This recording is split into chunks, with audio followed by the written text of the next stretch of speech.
good city to live in is a good city to visit, right? Now, that is the role that I believe tourism plays. So what other stats do you have that are quite like eye-opening?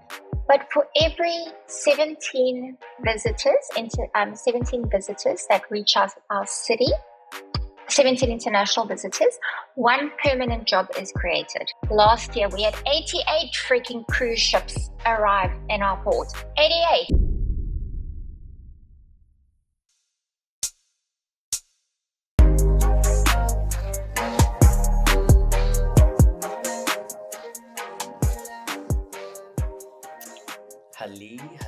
Hello, guten Tag, Trace. hoe gaat het? What's the vibe? You're Afrikaans, right? I am. It's quite funny because my first language was English. I would call it my home language. But then I had the privilege of moving from Namibia when they became independent. I was moved from an English society in Namibia to Worcester, which is the heartland of Afrikaans, of the Boerland. So I went from being in an English primary school to being in an Afrikaans high school, my most formative years. So I've got this stupid English accent that follows me everywhere, but I speak better Afrikaans than most people. But then whenever I open my mouth and speak Afrikaans, people revert back to English. And then I'm like, I got an A for Afrikaans, guys. Give me some credit here. So I've got a bit of an English twang when I speak Afrikaans, but yes, Afrikaans. I only grew know up in that, of course, Namibia. I only know that because we go back. We go way back, Lee-Anne. Lee-Anne Singer. Do you actually know the first time we met? Do you remember? Oh my gosh. Remember the occasion? Okay, so the obvious one is that it would have been at ACRO, at our co-working space, but I don't know if you're setting me up here, or was it in one of the ACRO networking sessions that we used to have at the Coliseum Hotel? Please remind me. All right, let me paint the picture for you. So, as I know you, Lee-Anne, you are you're a force. You're a force to be reckoned with. Like when you enter a room, your energy, your look, your command, it is nothing that no one will not look back. And I wonder, I'm sure on the street, and everybody's just looking like, who is that? So you walked into Accra, and I was sitting having a coffee. And you walked in, you said, hello, and then you walked, because there was like another little door, and you walked through the door, right? And I don't know, I think you were doing a workshop or something. And then I had a meeting with somebody. And I think you're very attentive. And I think you saw that I had a meeting with that person, and my client left. And now you were about to leave. And then you walked past and you were like, excuse me, who are you? And I'm like, Can I hi, sell it's to okay. you? So, Can I sell to you? yeah. Oh, interesting. Okay. What do you do? Straight to the point. Yeah. Is it? Interesting. I think I'm going to need somebody like you in the future. But anyway, my name is Lee-Anne, and yes, it's so welcome. This is my space. Please take my card. By the way, do you have LinkedIn? Oh yeah, you do LinkedIn. Okay, let's invite each other. From there, it went from like hello to literally invited on LinkedIn. Please, can you come do a workshop? And that day, it was amazing. Like then you introduced me to Janine. I did some workshops with the startups there. And that was actually a week after I'd started my business. Wow, I Do you didn't know know that? that. What an incredible story. Yeah, I that didn't was know it in was only a week 2019 after. Feb. Yeah, it was 2019 Feb. That's incredible. And I love the irony that I'm asking the LinkedIn guy, are you on LinkedIn? Yeah, exactly. That's the best part. That's the best part for me. Yeah. Life is, listen, Jason, life is either I'm just a shameless salesperson, I'm looking for opportunities left, right, and center, but you can't be in I'm not flippant about the conversations that I have with people. It's like every opportunity is to hear somebody's story and to engage with someone. And that's what this is about, right? Our time on this planet is very, very short. And there's there's connections. And what I love most about our relationship is like we're polar opposites, right? I'm a white middle-aged Afrikaans woman, right? But the more that you fill your life with people who are the exact opposites of you, I don't know if we can swear on this podcast because I've got the filthiest mouth in Oh, the world. I'll try not to. I'll please try go not for to. it. Please, I should have. please. I can I should see have you. said If you're that at already the feeling start. comfortable in taking your shoes off, I love it. Please go for it, Leanne. You know, Any case, so we do go back, yeah. yeah. So in any case, so for me, the the more the more diverse your circle of friends are, the more the people that you have in your life, the more they are opposite to you, the more they challenge you, the more they question you, the more they make you think different. It just makes me a much bigger, rounder, more interesting human being. So that's what I love, because I can genuinely say, and this is not, I don't need to suck up to you for any reason, but I can genuinely say that I have gained much more from this relationship than you would ever understand, because I'm always learning stuff from you. You keep me on my fucking toes. You push me. You hold me accountable, whether it's running on the prom and you're pointing to your ankle for me to keep up, or whether it's upskilling myself or doing stuff like this. I appreciate it and I value it. Yeah, no, I appreciate you a lot, Leanne. Even I want to say a big thank you for coming on to today's professional pillow talk, and we're going to be getting into a very, very hot topic. We already, teased some of the ideas before jumping on now. But before we get into the topic, which is tourism, which is Cape Town, which is, economic inequality and evolution of, tourists coming in and out, like I mentioned, you're a force. I think, and you expressed it so well. You very intentional about the people who you have around you, and you make sure that there's a diverse group. You also have a very diverse background. If I'm counting here, you've currently got 1, 2, 3, 4, 5, 6 roles that you are in, but you are also a mother. You are also a wife. You are also a friend. You know, how do you do it all? Partner at HVS Middle East, board member of Cape Town Tourism, and you've got a beautiful family business, the Singer Group of companies. You're a chairman at Cape Chamber of Commerce and a board member of FedHasa, and the list goes on. How do you do it all, yeah? I can only do it because I've surrounded myself with the right people.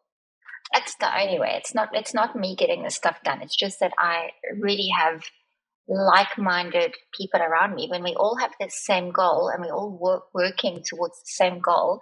And when we're working in an industry like tourism, because that's predominantly all of these things that you've listed, it's all tourism. And if you're lucky enough to earn your keep, find your home in tourism, you'll realize that, damn, I'm going to give it everything I can, because the opportunity, you can smell and taste it on a daily basis, right? Mm. Everybody in the world wants to be a tourist. Every South African, every Cape Townian wants to be a tourist. So firstly, if you look at it from a pure business point of view, every person that I employ is also a potential customer, is also a tourist. Very few businesses can say that about their own employees. So for me to be operating in the tourism space and take on these roles and manage it all is purely because I have like-minded individuals who are very different to me, also who have very different skill sets to me, but that just, I know I know the value that I bring. I know what I'm good at. I know what I suck at. They know what they're good at. They know what they suck at. There's very little egos involved, and we just have our eye on the prize, and that's job creation. And the easiest way to do that is through tourism. Amazing. What made you fall in love with tourism? Because this has been a relationship that you've been in for over 20 years, if I'm not correct.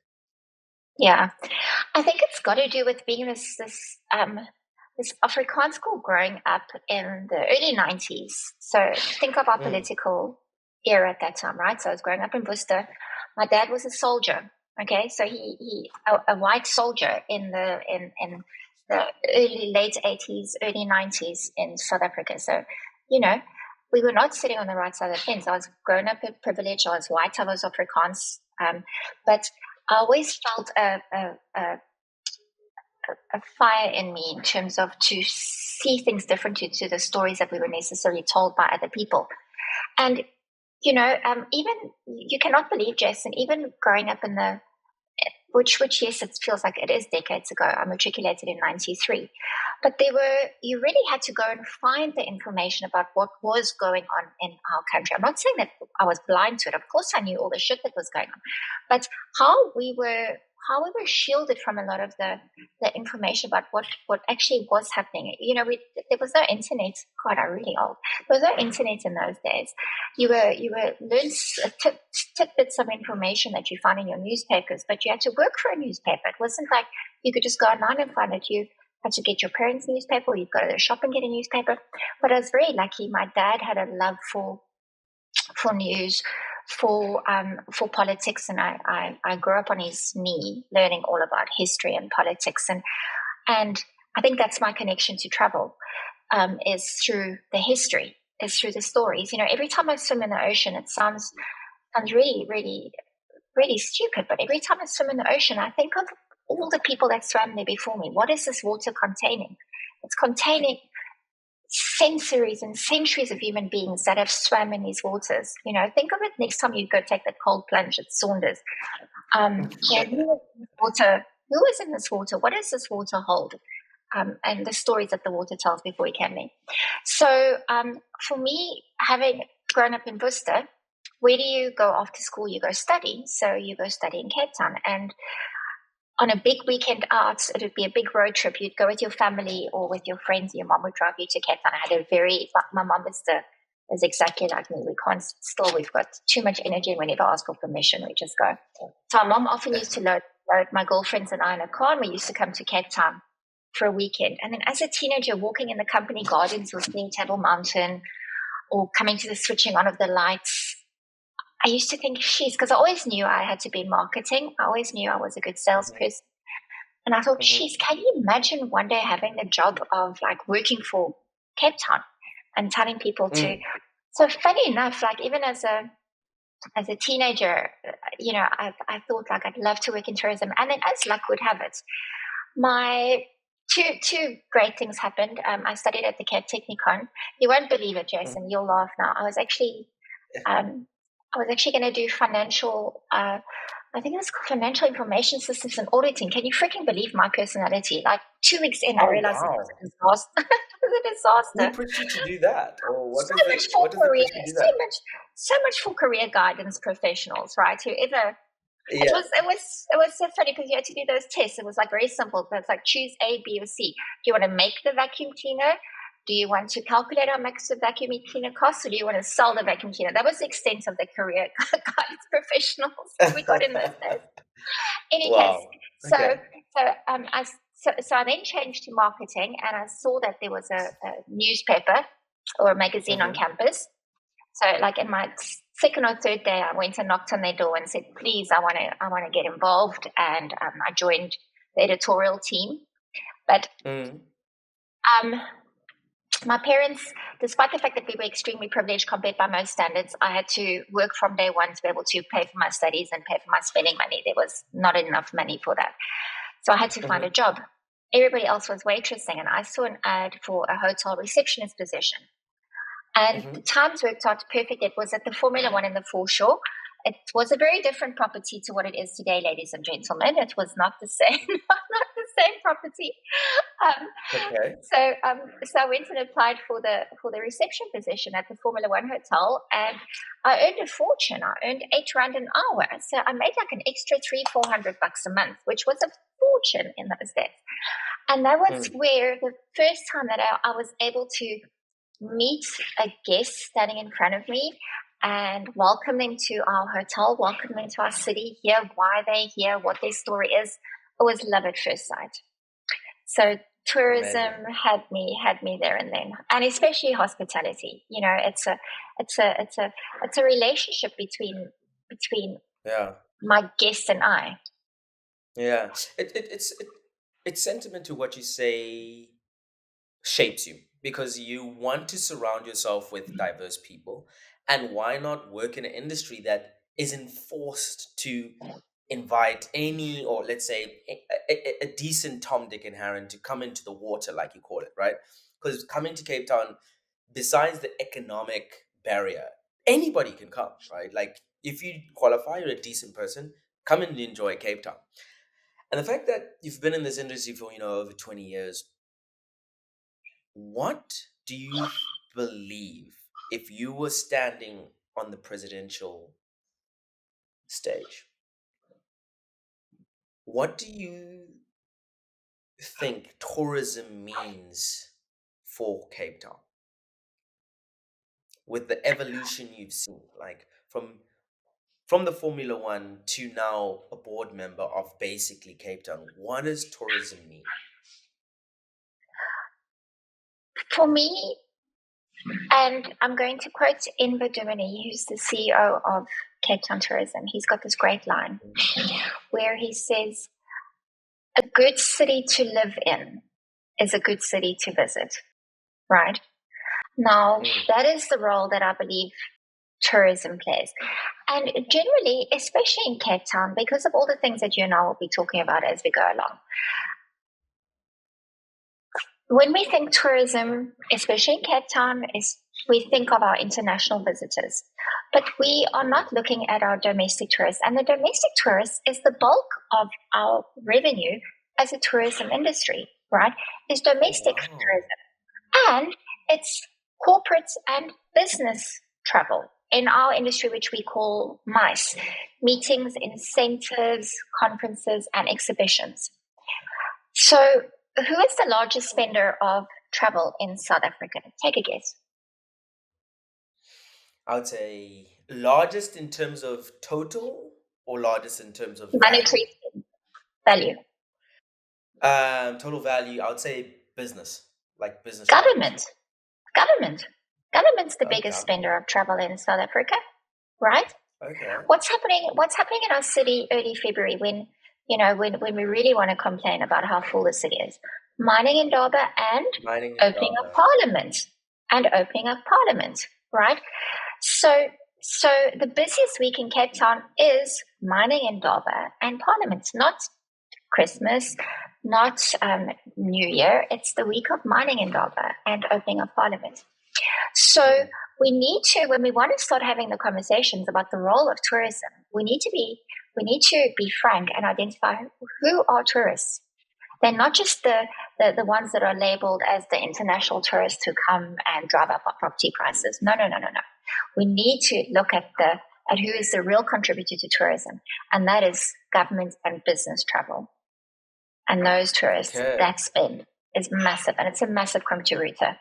And then the spin-offs of that are the meetings and the events and the big conferences that go along with it. Sure. That segues into like an interesting thought. Like, what are even more surprising stats that most people don't know about tourism in Cape Town?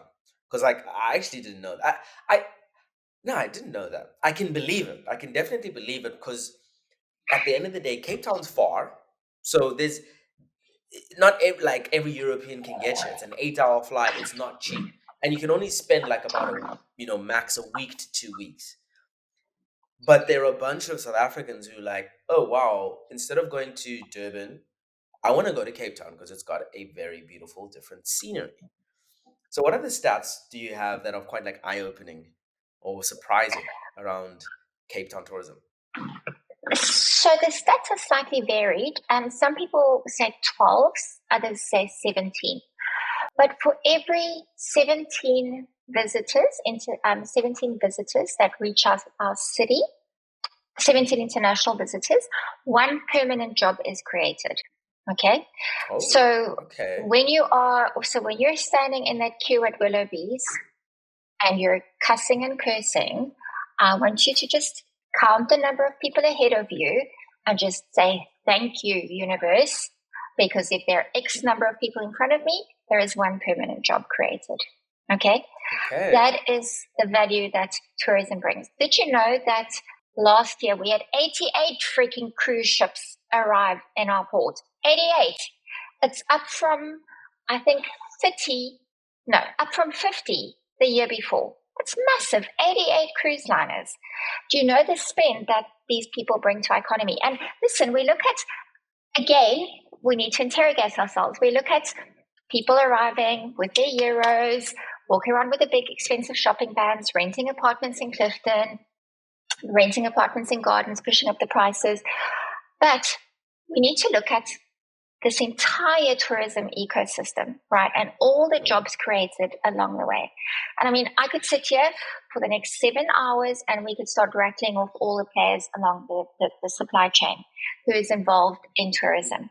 And I believe that the spin-offs in terms of the economic benefit to our economy, which I have a stat here somewhere, and the monetary value and the job creation that tourism brings to our city must never be underestimated, and we need to encourage it, because although we feel, you mentioned over tourism when you started the conversation, we're very far from over tourism, Jason. We have a very small period, a few weeks a year, where it's slightly crowded and slightly uncomfortable, but we're very far from over tourism, because yes, it's going to be very crowded at on the 2nd of January on the way to Clifton, but at the same time, Langebaan is quiet, Stellenbosch is quieter, Fontaine is quiet, Hermanus is a little bit busy. So we need to start as the citizens of this beautiful city. We need to start having a debate about, okay, how about we focus on the region as opposed to just the city? And this is what we as stakeholders and the public and private sector in tourism, that's a debate that we're having amongst ourselves, right? Let's not just focus on brand Cape Town, or we use Cape Town as our brand to get people here, because that sales going, that brand is strong, everybody knows Cape Town, right? But then when they reach here, let's start marketing the other destinations, and let's spread the love, let's spread the load, let's get them to move outside of Cape Town and experience the other areas. And that's the job that we have as operators in the industry. Sure. What are the top other three debates are you having as a board of Cape Town? Because I like that's a solid approach. Because I would love to touch a little bit on, like, I've traveled to Barcelona, I've traveled to Venice, I've traveled to Montreal, I've traveled to some of these cities that are really suffering from the top line. Wow, tourists are causing more of a problem than, like you say, a benefit, right? And everything has a trade-off. But when the trade-off actually starts to sway towards local people not having jobs, housing issues, resources under strain, government being accused of not actually committing to its service to its people, that is now not a trade-off. It's really like, oh, tourists you need to change the game. When we get to that, but what are the topics are you and your board members chatting about? Because Spain has Barcelona, Valencia, Costa Brava, so they try to do a bit of land in Barca, but take a 50, like I think it was €5 ferry to Ibiza, right? Oh, okay. Go spend the day there, then come back. So what other topics are you chatting about as a board? So whilst I can't necessarily discuss the topics, I'm going to give you what we discuss at board level. I'm going to tell you what I believe, what is topical to me, and what I think the debates that we need to be having. We want Cape Town, it's South Africa first, not Cape Town, South Africa first, right? So if we look at our Minister of Sports, Arts and Culture, who's going for the Formula One, right? Yes, it'd be amazing to have it in Cape Town, right?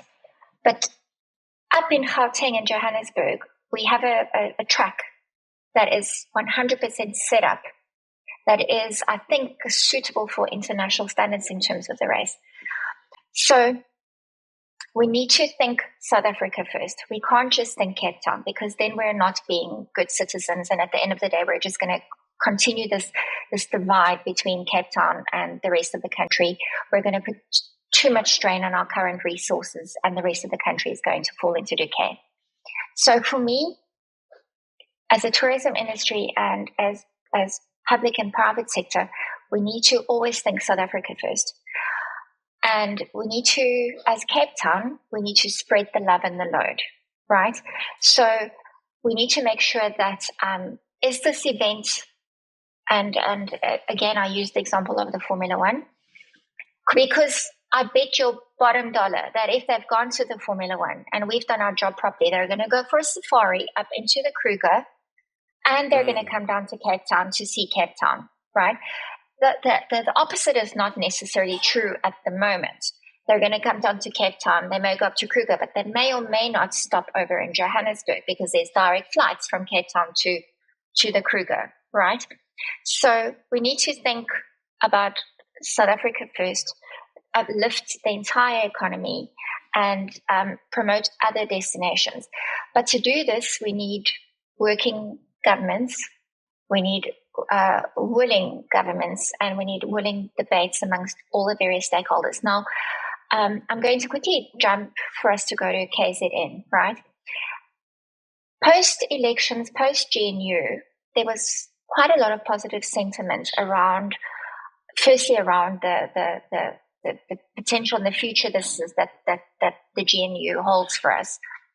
And especially for KZN, because as we know, KZN has suffered a manner of disasters that have come their way, which has had a terrible impact, economic impact, and especially on tourism, right? But their city was just not well run. And, the fact that these used to be some of the most incredible beaches in South Africa, the fact that it used to be one of the biggest tourism attractions, they've lost that title. So as tourism stakeholders and some of the boards that I sit on, we've actively engaged with the municipal management in Durban. We've actively engaged with government on a national level in terms of water and sanitation. What do we do? What can we do as businesses to support government in their initiatives, right? Because we know that government can't always do it themselves. And if we're going to rely on government to fix these problems, we're not going to get there. In the meanwhile, people are losing their businesses, people are losing their jobs. So anecdotal evidence at the moment shows that Durban has definitely had a better season than last year. Now, what is really great that happened, that was announced last year, I'm sure you saw it, was that the first Club Med in South Africa is being developed in KZN, right? I saw that. Yes. I Yes. saw that. So that's massive. That's so huge. I know that if people, it's massive. And you know what? It's the only Club Med in the world where you will do beach and bush.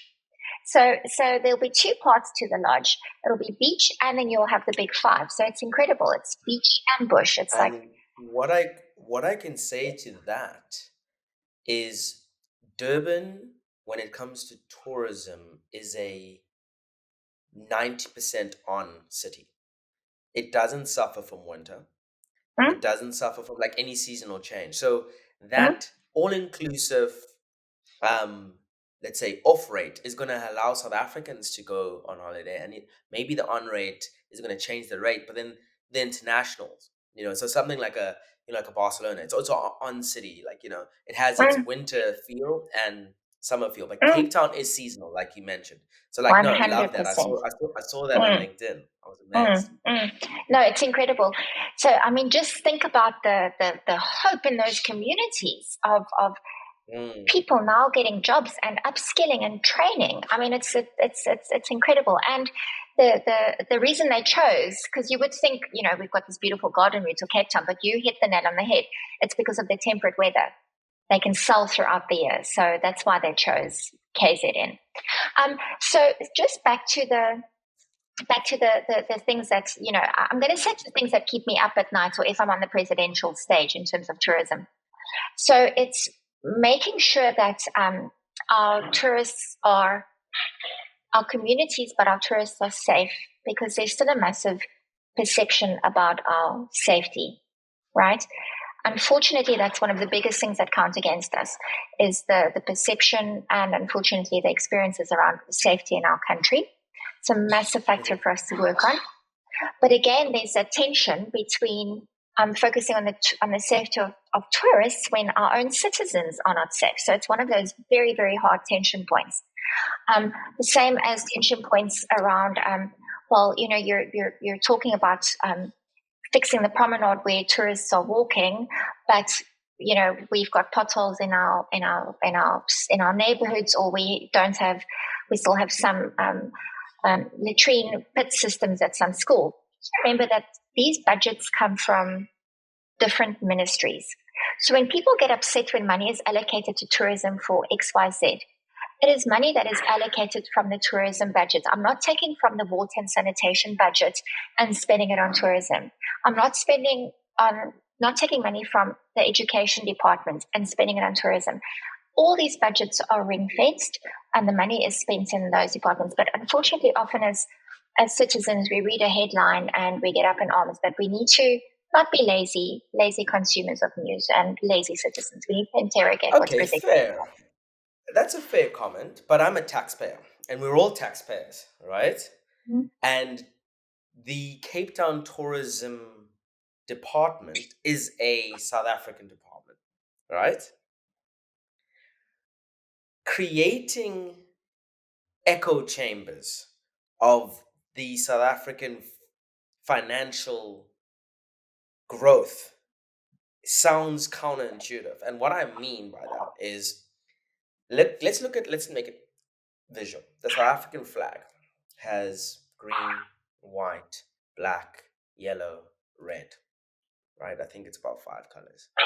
Now let's call green for life, which is tourism, blue, finance, and so on. We're on the same picture, which makes us beautiful. Now, let's say green is getting more green, which means that you're gaining more economic wealth. But you decide that I am going to invest in magenta, a brand new color, without investing in white, which is now losing a bit of color.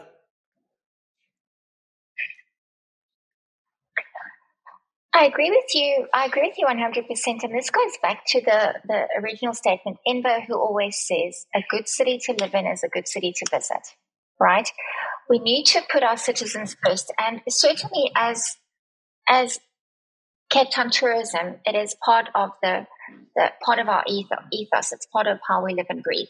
Just to say that Cape Town tourism is an independent not-for-profit company that's been appointed to market the city of Cape Town. Okay, so we have to go find our own money.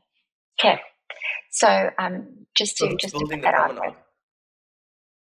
That would come from city funding, right? That would come from the city of Cape Town. It's got nothing to do with Cape Town tourism.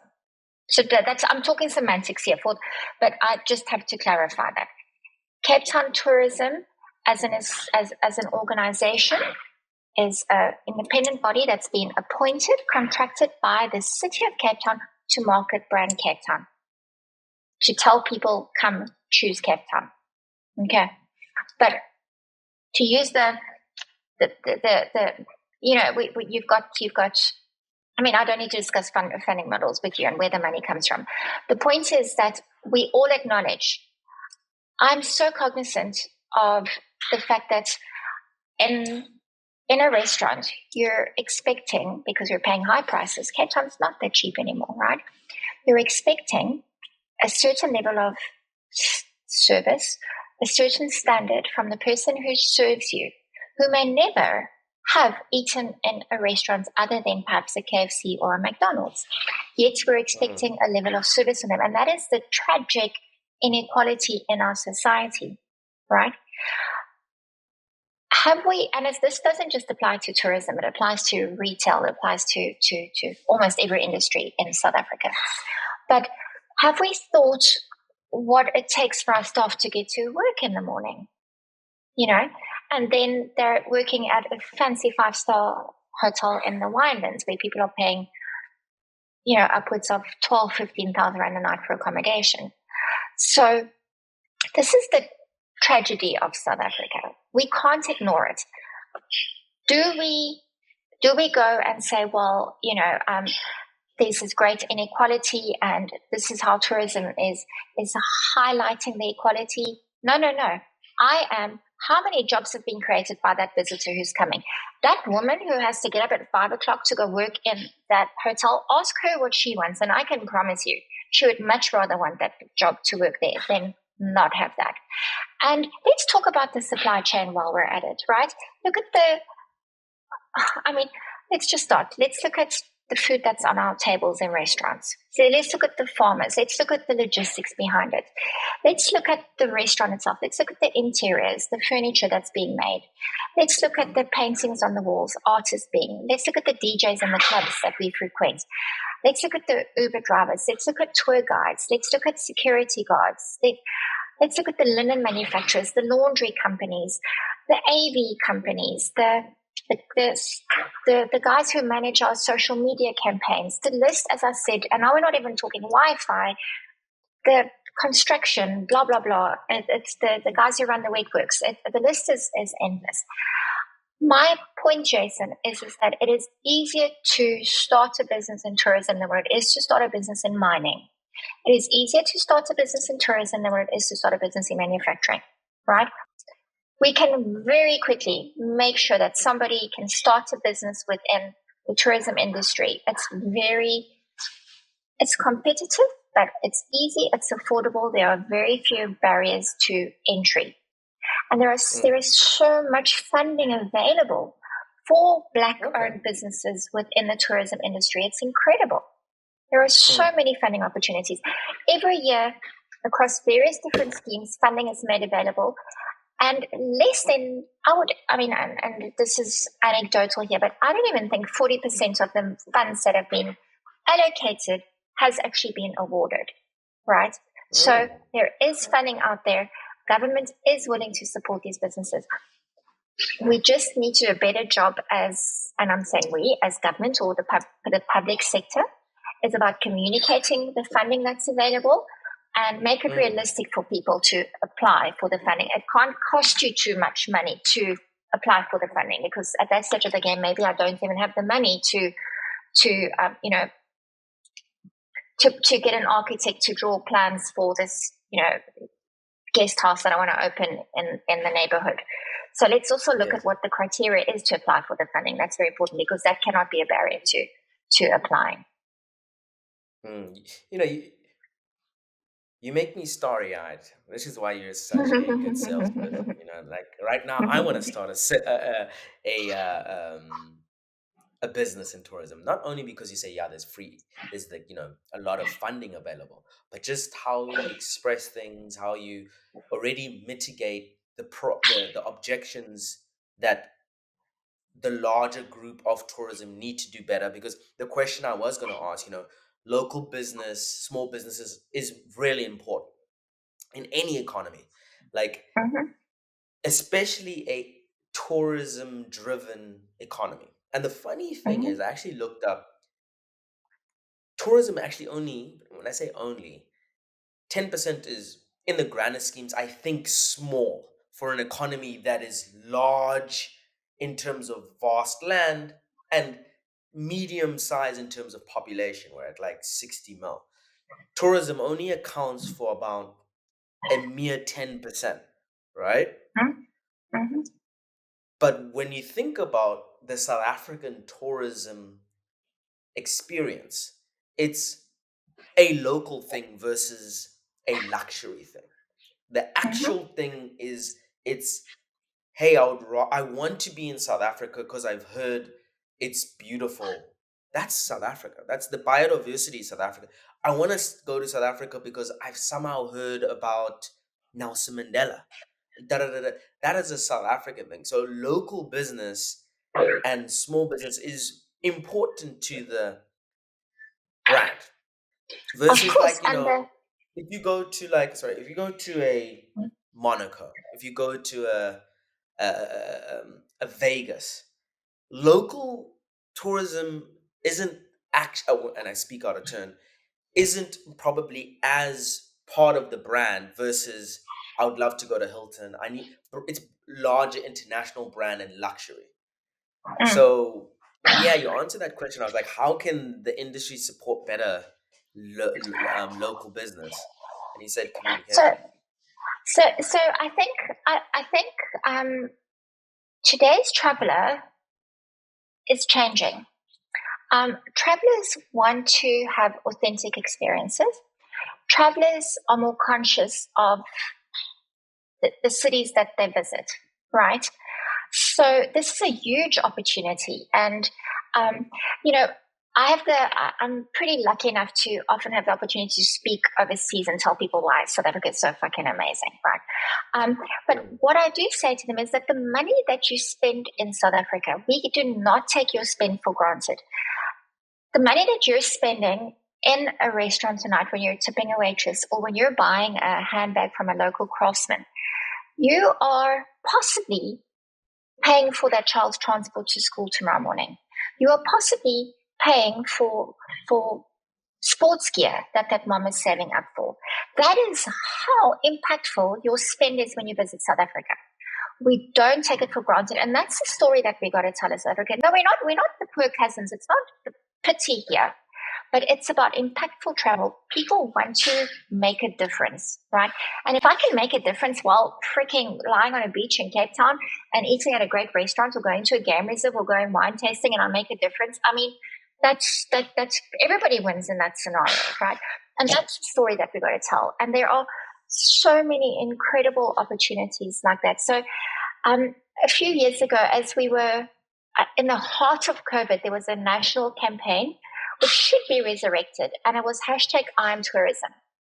And it really was, no matter what role you play in tourism, I am tourism. And we'll be surprised. I mean, James Force, I think you've met James Force, who is our who's in the mayor's office. He is in charge of economic development and tourism, who, like all of us, work our butts off to keep the Western Cape economy going, especially the Cape Town economy. James always says, I'm calling him James here, I should be saying, Alderman Force says, James says that it would be a good day when there is one tourism job in every household in Cape Town, right? That is when we'll really see the economic impact. And it's really doable. It's very, very doable because Jason, you're sitting here. You may think, have I got a job in tourism? Of course you've got a role in tourism with the stuff that you do. We all have some impact on tourism. But if I can digress quickly, you spoke about, wow, you want to start a business in tourism. Where I am super excited about tourism in South Africa is when we start merging tech and tourism and fintech, that sweet spot where all of those collaborate. For me, that is super exciting. If the tech opportunities in tourism is where the future lies, and it is growing constantly. I can see all the big international brands who are coming in here selling us their solutions, fantastic solutions, incredible companies, but the often the integration costs are prohibitively expensive. I'm charged in euros or dollars, so 1 month to the next, my subscription fees are very different. And a lot of these tools don't integrate into the local South African software that we've built. And there are some great platforms that have been running for years in South Africa in the tourism industry. So for me, that is where I'm most excited, is about the promise that tourism, travel, and tech hold. It is really a very bright future. So why I said you make me starry eyed, because I've started a business, ran it for 5 years. I've started other small businesses, and I think I've matured where when I look at someone in the eyes, like I was looking at you, and I see this interesting burning passion for what they do and who they serve, my eyes become starry because I'm like, I want to invest in you. It's not that I want to start a business. I want to Mm, take who I know, what I know, and mm, invest. So, like you're saying, I'm thinking, how do we make tourism sustainable? How do we bring mm, tech? How do we bring, new age marketing? How do we bring mm, arbitrage into your world? And that's what I mm, like, how I see my next business mm, or my next mm, um, mm, value exchange in what I do, because my self actualization, I've realized I'm not somebody who wants to be like, wow, I'm the one who came up with this idea, versus, Mm, wow, the laundromat was running this whole city's laundry. I came and said, hey, I saw plugs in Venice that save 20%. Let's talk to this guy so we could do the exchange in terms of getting the supplies. And I want to make a deal with you that we now change all of these things. It's going to take a 5-year project, but we're going to save immensely. Boom. mm, mm. It grows. And it's something so small. But that Yeah, person is so passionate about what they do. Because then, you walk in and they're like, wow, this is what I do. I'm like, what? Because yeah. everyone talks about tourism being like difficult. Mm. Yeah. And they're an expert in their field. Tourism is the golden thread, Jason. Tourism is the Mm, golden thread. It connects so many different industries. And in the tourism landscape, we have the private sector and we have the public sector, right? Private sector is represented by different associations. So if I am in adventure, travel, and sightseeing and tour guides, then I'm possibly a member of an association called SATSA. If I'm in the hospitality industry where I have a restaurant or I have a hotel or Airbnb, I would possibly belong to an association like FITHASA, which represents the hospitality industry. All of these tourism associations belong to an umbrella body called the Tourism Business Council South Africa, and they are our voice to national government, right? So we take our matters to the TBCSA, and they have a hotline to national government. The reason I'm telling you this is that last year or the year before at the Tourism Business Council conference, Minister Ramaphosa sent a message that he instructed every minister to have a meeting with the tourism ministry, because it is the one department that everybody has a stake in, right? And that is so promising. And the fact that with the new GNU, we've had the same minister, so our tourism minister Patricia de Lille, she's serving again, which is fantastic because she's from the streets of Cape Town, and she is vested in tourism, and she keeps us on our toes as Cape Town. I'm telling you, she says to us all the time, don't sit on your laurels, Cape Town. You got to work hard because the other cities must succeed as well in order for you to succeed. So she doesn't give us any free passes, that I can promise you. She keeps Cape Town on their toes and holds us accountable. And then we were very lucky with the appointment of Dr. Leon Schreiber at Home Affairs and the changes that he's made in the various visa regulations and in his department. And then when we look at transport, which connects everybody. So we were really, really delighted with those 3 appointments in terms of how they will allow the tourism industry to perform better, because those were some of the areas that we were struggling with.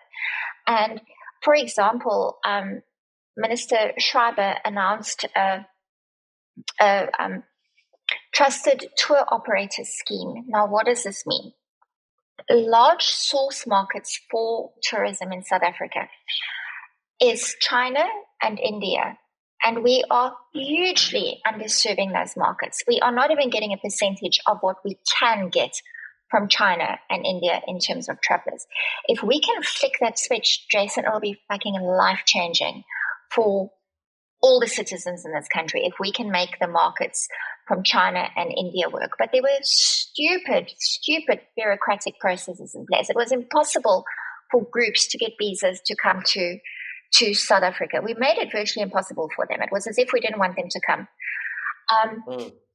Now there is a trusted tour operator scheme. So it basically means that there's a special desk at the Department of Home Affairs where if I've registered as a big tour operator and I'm moving in groups from India and China and other key destinations all the time, I have a hotline, I have a hot desk at Home Affairs where I can make sure that this is prioritized and this is important. And just because I've got this desk does not mean that I'm not focusing on South African ID documents. It doesn't mean that I'm not focusing on South African passports. No, it doesn't have to be the one or the other.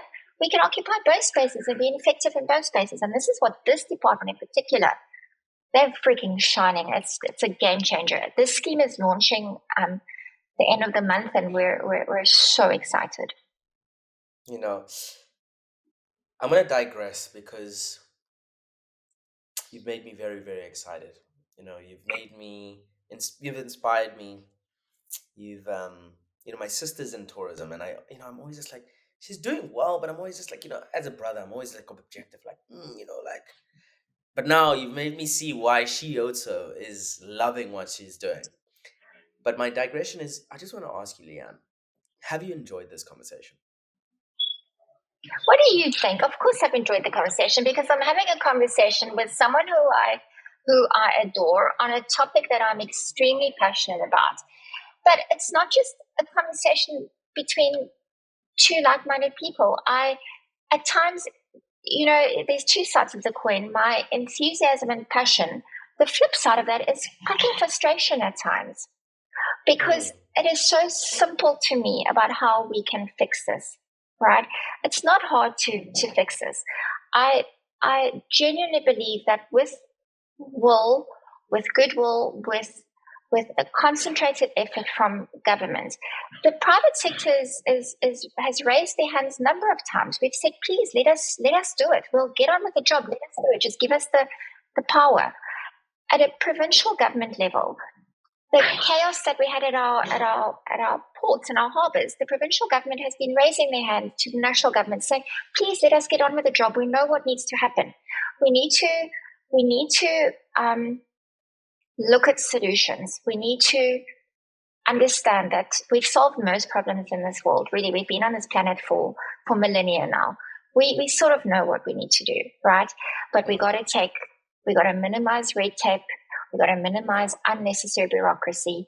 We've got to make sure that our taxpayers' money is safe and sound and invested and spent to the goodwill of their citizens first, which then in turn will allow them to create jobs, start businesses.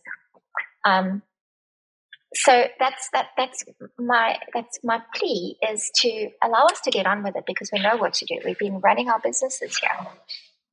yeah. And the reason I asked that, uh, I cheekily had an agenda in the back of my mind because, the Yeah. fact that you said, "Ooh, the first date's been nice," and I've never done this on professional pillow talk.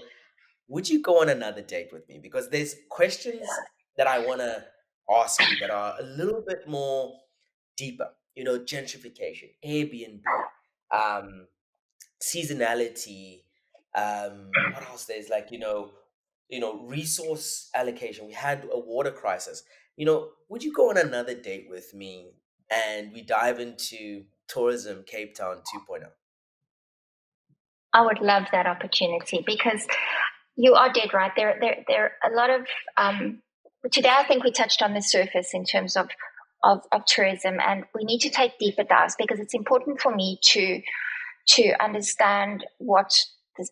I mean, I'm also the citizen of the city, but I also run businesses here, and I see things from both perspectives. And we need to have these debates, but we need to have the facts to have these debates. It can't just be based on headlines or what I've heard in a coffee shop or the fact that I can't get a parking bay or restaurants and hotels are full. The and it'd be interesting to see stats post seasonal come out in Mm. terms of visitors numbers, in terms of arrivals, and what the impact really has been. Funny. That is exactly what I was thinking. I was like, I want to bring a whole souffle to our next day and make sure that the facts are on the table. Great. Okay, awesome. Um, I'll pick a nice place for us to go. But I've got two more questions. Yes. Looking ahead, Mm-hmm. and your love for Cape Town, there's, I think, a difference in ease to establishment. So you're saying it's very easy to establish a business, but the reality, do you have the right tools to keep it sustainable, right? So, looking ahead 2030, what Mm. steps do you need to take as a community, as a government, as private, to make tourism sustainable in South Africa? So I would love you to express the truth around Mm. where we are now and how we're going to get to 2030, and what does that look like in 2030, 5 years from now? I think the same principles that will apply to making tourism sustainable is the same principles that will apply to keeping our cities sustainable, right? So, do we have the necessary infrastructure in place to make sure people have running water, access to clean water? Are people safe on the streets of Cape Town? Are they safe in their homes at night? Do we have a constant supply of electricity? So if our city is functioning, tourism will flow, right? We've got everything going for it. We have our beautiful mountain, we have our beautiful beaches, but most of all, we have these great people. You can speak to tourists, and I mean, you've traveled, and yes, we have all of these beautiful natural resources, but our biggest resource are our people. We have the Mm. warmest, friendliest, and hottest people, I may say, in our Right. city. So 2030, if we can make sure that our citizens are living in a functioning city, the tourism will flow naturally. And we've been building on the brand for a long time. In terms of if we look at it from a pure marketing point of view, so it'll be a question of keeping the brand promise going, and for me, spreading the love. Let's as a country, let's focus on fixing the other cities so that we can allow them to explore other destinations. Let's focus on repeat visitors, because when you and I know in sales and marketing, it's much cheaper to sell to someone who's already done business with us and find a new lead. And so that to me would be a really great scenario. What would also be great is to see I'm not going to use the word transfer. I was going to use the word transfer of ownership. That's the wrong word. That's the political word. To see many more Black owned businesses, right?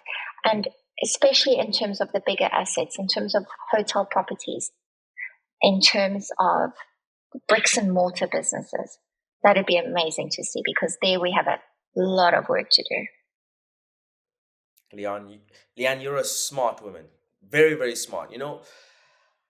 I had a chat with Kieran Gilmurray previously on this podcast. He was the self-proclaimed um, chief generative AI officer. So it's big in AI, working with some of the biggest brands. And why I'm not saying this lightly.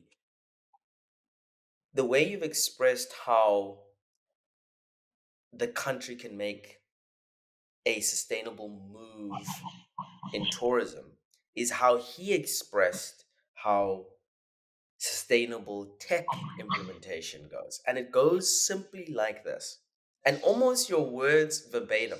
He says, if companies were as excited and as invested in terms of monetary value in their tech as they were their people, we would live in a very, very sustainable world.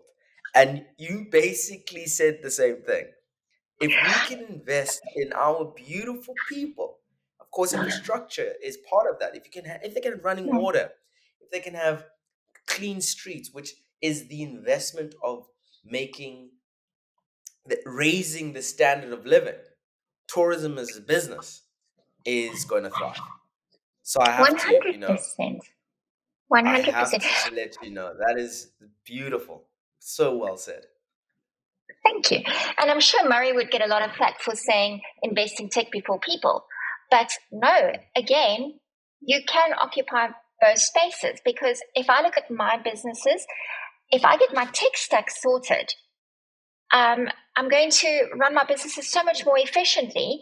I'm going to be operating so much better, and I can expand and employ more people. So Brilliant. it's Brilliant. well, it's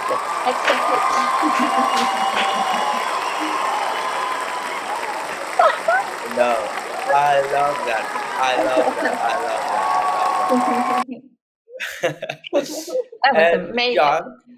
I have a closing tradition, Leanne, Yes. and it's a game. And I love games. I love playing around and stimulating the mind. So it's a simple game where I am going to ask you an either or question. It's either Okay. red or it's green, right? But the Okay. catch is I normally say my guests get about 1 minute. And we go running together and I've seen you improve. You're really, over a long distance, you can really move, right? I'm always very, very impressed. So I'm going to give you 35 seconds, right, Mm. to get through these 6 categories. I Okay. really do think you can get through this, right? And Okay. it's either or. You can't say, oh, both or Okay. pass. You have to answer. All Okay. right? 6 Okay. categories, either this or that. Okay. Okay, deep breath in. And I just shout out my answers. Is that it? Yeah, yeah. Okay. Alrighty. Are you ready? Ready. 3, 2, 1, go. Food, sweet or savory? Savory. Travel, beach vacation or mountain adventure? Beach. Relationship, spontaneous date or planned getaway? Spontaneous. Fitness, morning run or a evening run? Evening. Mind, meditation or journaling? 10 seconds. Journaling. Learning, podcasts or books? Podcast. That's a hard one. Ooh, 2 seconds left. Wow, that is. Oh my The last goodness, one. well done. The last one.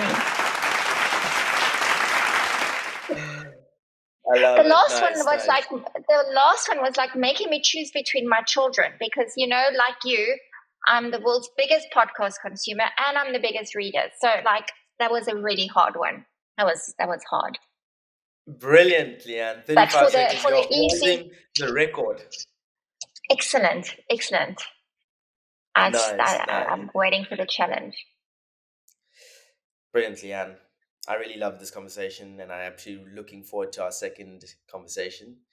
But before we leave, is there any question I didn't ask you?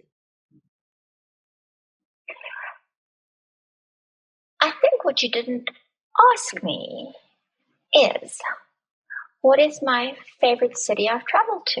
I think that's a fair question Oh, for a conversation about travel. that is true. That is true. The Lee-Anne, what is your favorite city to travel to or that you've traveled to? obvious answer would have to be Cape Town, but that I get the privilege of living here, so I'm not going to say it's Cape Town. Mm, It'd have to mm. be, and you've heard me say this over and over, it'd have to be Istanbul. And Okay. the reason for Istanbul is history and culture, Byzantine culture, Ottoman Empire, birth of the home of so many of the world's biggest religions. So it would have to be Istanbul. It is an incredible city, and it's relatively affordable and it's easy for visas. So that's good for South Africans. Sure. I need to go there. Yeah, yeah. I've seen you travel there quite a few times. My sister has also been there. So I think actually you'll probably see me. I'm gonna not tell you, but I'm gonna just send a selfie and be like, Lee-Anne, guess where I That's amazing. That's typical, Jason. I love that. I love that. am. Awesome. Before we go, is there so yeah, let's close off in terms of what are you focused on in this year? How can we find you? And any closing words? My focus for this year, as we started, you said what's my mantra for 2025, and for me, it is consolidation. As somebody who's a dreamer and optimistic, it's very easy for me to have 1,000 projects on the go always, right? And the lesson that I have to teach myself this year is consolidation, and that's a big one for me this year. So I'm excited about that because it's good to clean up and free yourself up because the benefits, everybody benefits from that. So I'm excited about that. And then You can find me. I'm stuck with emails. So don't ever try and email me because you're never going to get a response. I think emails should be banned. I'm really, really good with phone calls. I'm really, really good with WhatsApps. And you can connect with me on LinkedIn, which is where Amazing. Jason taught me to spend most of my time, my professional pillow talk time. Yes, so true. So true. Any closing words? Thank you for the conversation. People, when I tell people that I get really nervous about stuff, people say, "How can you get nervous about stuff? You do this all the time." But I really do get nervous about stuff. But I think that's what keeps me energized. There are those butterflies in my stomach. So thank you for putting me at ease, and thank you for the opportunity. I'm pretty lucky to be able to spend just short of an hour talking to you about the promise that tourism holds, and hopefully, when somebody listens, they want to connect and say, "Listen, I've got this idea," or maybe that idea that I've been thinking about, or don't get irritated with the tourists because they're spending good money with us. Lee-Anne, it's been an absolute pleasure. And Thank you. the fact that I believe we could have done this for another 2 to 3 to 4 hours, but I think next time I'm going to come a little bit more informed. We're going to have another awesome conversation with some stats coming out, and I'm going to do my best to put you at ease again. But thank you so much. Thank you. This has been Thank you. invaluable, invaluable. Cheers, Alrighty. everybody. Thanks. Ciao.